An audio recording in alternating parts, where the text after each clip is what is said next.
शेतकरी मित्रांनो नमस्कार। ॲग्रो इंडिया गुरुमधून मी सुरेश अकोलकर सर्वांचं स्वागत करतो। तर मित्रांनो तूर या ठिकाणी तुरी बघू शकता किती मोठ्या प्रमाणामध्ये आता शेंगा लागलेल्या आहे।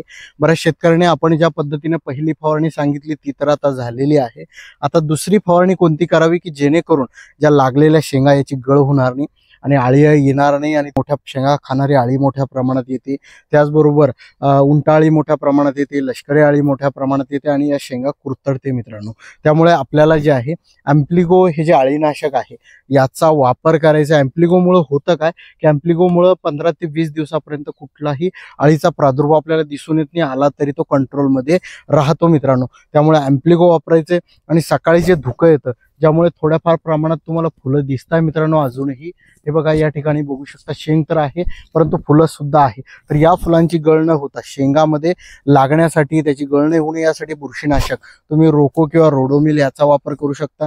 30 ग्रॅम प्रतिपंप अशा हरू सुद्धा वापर करू शकता। 30 ग्रॅम प्रतिपंप आपल्याला वापर करायचा या 3 बुरशीनाशकापैकी कोणताही बुरशीनाशक।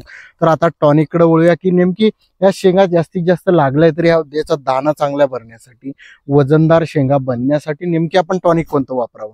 तर आपण टॉनिकची एक लिस्टच तुमच्यासाठी दिली आहे की बायोविटा एक्सचा वापर करू शकता 40 ते 50 मिली, इसाबियनचा वापर करू शकता मित्रांनो, किंवा तुम्ही जे आहे डबलचा वापर करू शकता। डबल सुद्धा चांगला आहे, 10 मिली प्रतिपंप याचा वापर करू शकता। फंटॅक प्लसचा 10 मिली प्रतिपंप याचा वापर करू शकता। यामुळे ज्या लागलेल्या शेंगा आहेत याच्यामध्ये वजन जे आहे ते चांगलं वाढेल, चांगले दाणे भरतील मित्रांनो। त्यामुळे या पद्धतीने ही जी शेड्यूल ही जी फवारणी दिली थोडासा खर्च तुम्हाला वाटू शकतो परंतु रिझल्ट तुम्हाला खूप छान येतील। हा पहिला जो फवारणीचा रिझल्ट येतो तुम्हाला दिसून येईल, झुमक्यामध्ये अक्षरशः शेंगा लागलेल्या याच पद्धतीने शेंगा लागतील। दुसरी फवारणी करा ज्यामुळे तुमचं उत्पादन 25 ते 30% वाढेल। हा व्हिडिओ आवडला इतर शेतकऱ्यांना शेअर करा, जास्तीत जास्त शेतकऱ्यांनी शेअर करा, लाईक करा आणि सबस्क्राईब जर केलं नसेल आपल्या ॲग्रो इंडिया गुरु चॅनलला तर सबस्क्राईब नक्की करा। धन्यवाद।